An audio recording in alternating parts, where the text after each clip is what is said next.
What is up, guys? This is going to be the NFC Championship game against the Tampa Bay Buccaneers. It's actually going to be a revenge game for me from the regular season where I was able to drive down the field and score with about a minute left, and he was able to drive down the field and score with about 30 seconds left.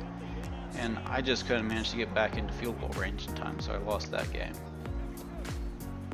Starting out here on defense, he's going to hit Mike Evans on an out route there. Here, it looks like I had everything covered, but unfortunately my linebacker can't make a play on the receiver in the flat, and he gets a lot of yards after the catch. Here again, he tries to throw it to the flat, but this time my linebacker is there to actually make a tackle. Here he's going for some inside zone, but we're able to stuff that. Here, third down, I almost get the pick, but it's kind of a weird warping animation there where I wasn't able to come down with it. So first down on offense, I'm going to start out with the wide receiver screen. He runs a lot of baseline, so I'm going to try and take advantage of that by just attacking the flats and throwing to my receivers with screen passes. There I run Y stick. I could have hit Y, but I had already come off it at that point, and I was trying to read the backside, but I had pressure in my face and got sacked. 4th and 8, I'm going to go for it there. I'm going to run shallow. I'm able to complete it. Here, another bubble screen. Actually, that's probably the first bubble screen I ran. The other one was just a regular fast screen like that one. Here I'm going to run outside hitches. And I could have maybe pass loaded to outside there to my slot receiver, but that's still a risky throw, and he probably could have clicked on and picked that. Here, 3rd and 19, I'm just going to run a dagger concept, and could have maybe tried to squeeze it in there to Hopkins, but we all know how zones warp in Madden, so that probably would have wound up being a pick. In this game, I was just getting a ton of lag, so my kicking game was like pulling teeth. You see there, I barely got any kick power on that one. Tried to hit it all the way at the top of the swing, but didn't actually register until it was almost at the bottom.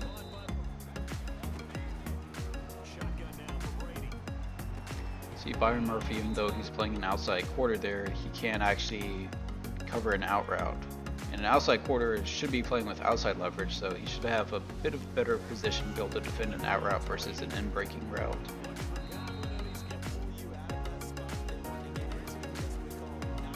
Here again, he really likes running that mesh sit concept.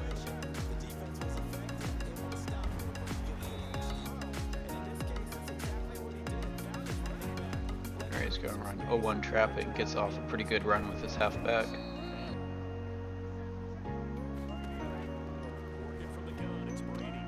Here again, throwing to flats from compressed sets. That's something he really likes to do, and flat zones just can't handle that.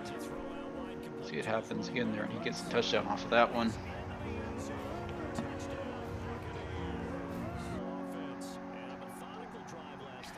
Back on offense, first I'm going to start out with kind of an inside zone, outside zone type of play. It's not really good for throwing that slant, but it's good as just a dedicated handoff play. Here, 3rd and 8, I'm going to run Y sail, and I had the out route, but Zach Harris just couldn't hold on to the football. See there, he's able to get his hands on it and tuck it into his body, but it gets knocked out at the last moment. Just kind of getting long in the tooth, and he doesn't have much gas left in the tank. And see, an absolute disaster of a punt because of how bad the lag is there. But here he tries to click on and rat catch that up the field, but instead he swerves away from the football and it goes straight to my defender.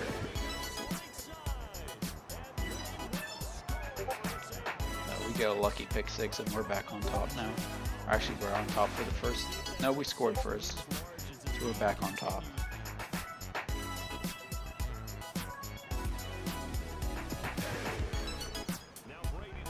There, crossing routes for my press bunch set.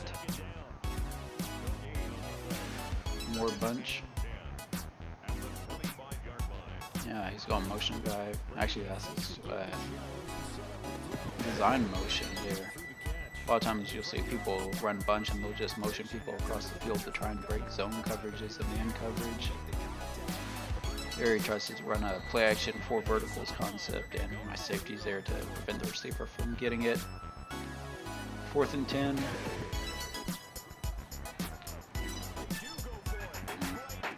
Kind of had to take the hooks defender over there to be able to play underneath the post route, otherwise he would have been able to complete that. In the process, I left the seam wide open. There, I get flagged for stupid illegal contact.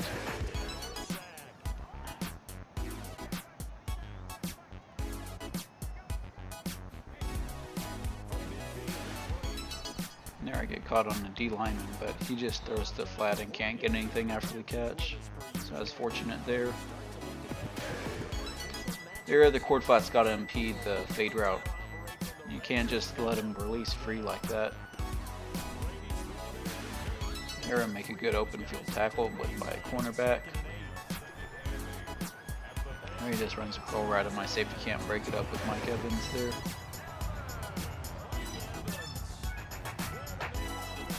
So back on offense now. Some Y shallow. Actually, no, this is H shallow here rather. Pick up the first down. Here I'm going to go back to that dagger concept, and I throw it away, and I get penalized for intentional grounding.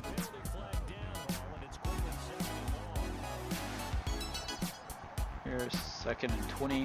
Going to run mesh post. I'm able to fit in there to Andy Isabella. I'm going to run Y stick. Flat's open, so I'm going to take that one.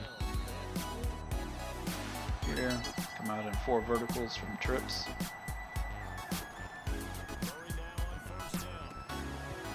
Yeah, I thought I could have fit in there, and I almost did, but it gets broken up at the last moment. And the bubble screen here, just get out of bounds, trying to keep the clock stopped. Again, you see he's baselining there, and that was that outside corner play. Both of those are outside plays, the slot and the outside one. Which that's frustrating to deal with. So again, running 4 verts, and that outside corner is going to be able to play both the outside route and the seam route. One of the reasons why I really don't like baseline, because it lets defenders play things they really shouldn't. You know, leverage doesn't matter. There, you see the lag caused me to miss it, but he tried to go for the block and wound up roughing the kicker, so I get a do-over attempt.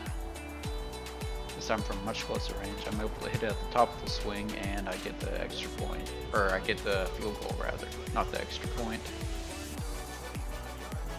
So we go into half down 13-14. We get the ball and we're able to go, and we have an offense that can score really fast. Here again, coming out with a wide receiver screen. We'll pick up the first down, coming out with H shallow here. There, the dig is wide open over the middle of the field. He is dropping everyone down to play the flats and left the middle wide open. I try and run a read option, but don't really get anything out of it. Here I'm going to check the mesh. And the out route's going to be wide open here. Just going to hit that and try and get upfield and get what we can.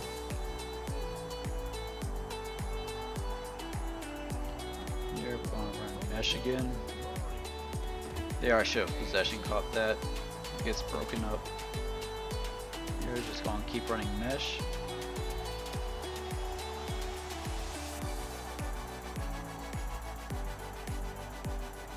Go ahead, D-hop there on that out route.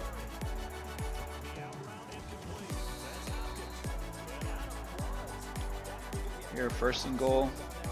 I'll throw the wide receiver screen, and Zacharias just doesn't make a good block, and he's able to stop me there. Here, 2nd and goal, I'm going to run a speed option from one of my goal line package plays, and we're able to get into the end zone.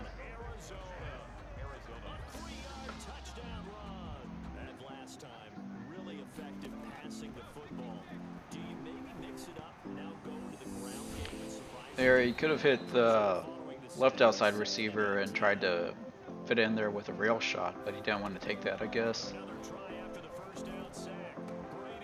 Here, that was a good read. Gonna run some no huddle here. I'm going to flip the play so I get my curl flat on the side of the field that we have trips on. There, Brady tries to make a throw under pressure and he gets picked off. Byron Murphy is going to house it for 6.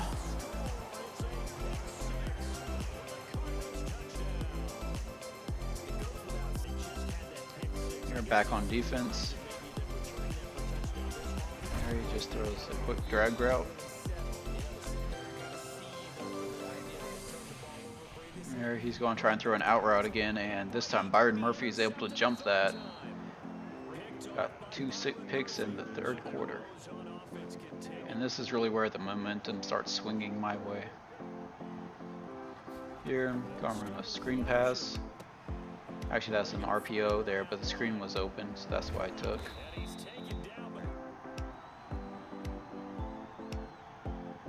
Here we're going to audible to another RPO bubble. You see how he's just aligned terribly. He's only got 1 receiver out there, or he's got 1 cornerback out there and 2 receivers out there to block for me. He's just falling apart at this point. There he is running his play action verticals concept, and he's got nowhere to go with that, and winds up getting an intentional grounding penalty with Brady. They're trying to run the same thing, and he's got nowhere to go with it. This time he gets out of the pocket though with Brady before throwing it away. Here I'm just going to run an aggressive Tampa 2, or actually more, I guess it's better described as a cautious Tampa 2, where you have the deep third, middle third, and Brady gets sacked there right in front of the goal line. Here he's going to go for a fake punt, and he's able to get the pass off and complete it. He just has way too far to go on 4th and 34. Here now we're in the driver's seat. All we really have to do is run out the clock now. That's going to be the final play of the 3rd quarter. And here, this is going to be the dagger through the heart, and stick a fork in him, and he's going to be done for the game. Just run a read option in there and get it in there with Kyler. Here, I'll let him throw those underneath passes when he's down by this much. That's a tight window throw. He's trying to fit it in there for 5 yards at a time though. We're going to check the 2-man under. Here, that's a stupid pass interference penalty. Didn't even really touch the guy. It's brushing him as I was running past him, covering another guy. But it's better to have that in the game than not have it. Where before people would be able to jam receivers and just mug them all the way down the field, knocking them off their route.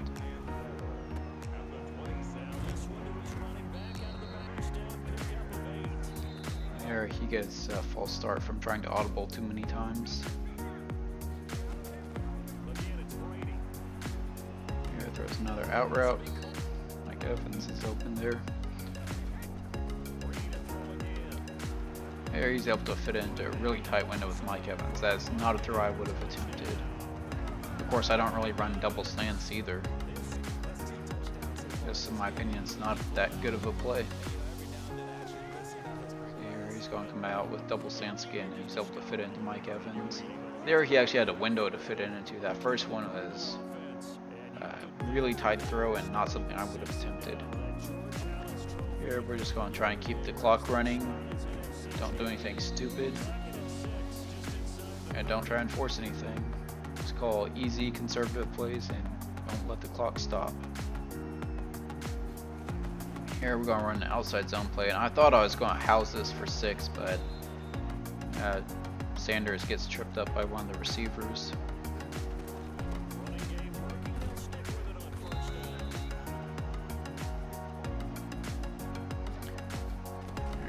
Halfback base, and we're able to get the first.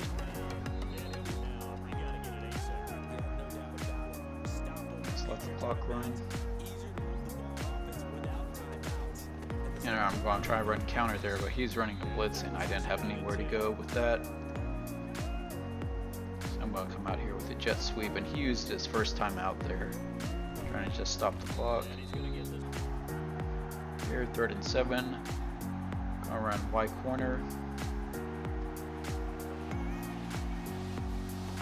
blitzes everyone up the middle, and I'm able to get the first, but then he gets a hit stick and my receiver fumbles the ball. My backup receivers just don't have good carrying. There he dumps it off the flat again, and my flat defender is not in position to cover it. They're trying to throw on the run with Brady. He has nothing.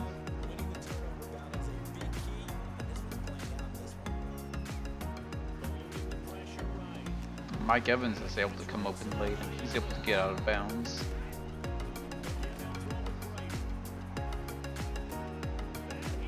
There he's able to fit that in over my linebacker's head and get a touchdown. Again, going for 2 points here. This time he doesn't have the slants, and he doesn't really have anywhere to go with the football. He's going to try for an onside kick here, but he gets legal touching.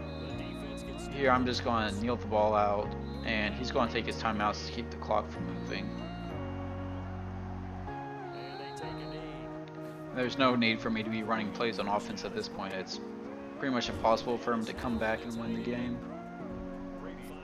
And I just don't want to risk injury right before the Super Bowl to anyone, even a backup player, because I might wind up needing them.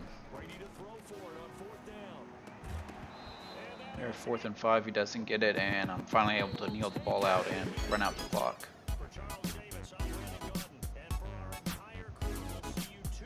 See, those 3 turnovers are really what did him in, especially those 2 in the 3rd quarter. See, a really efficient game from Kyler there at 20 of 25. Only 1 touchdown. He also had a rushing touchdown. It was really those 2 picks in the 3rd quarter that determined the game. And he just kind of melted down after that and didn't recover until late in the 4th.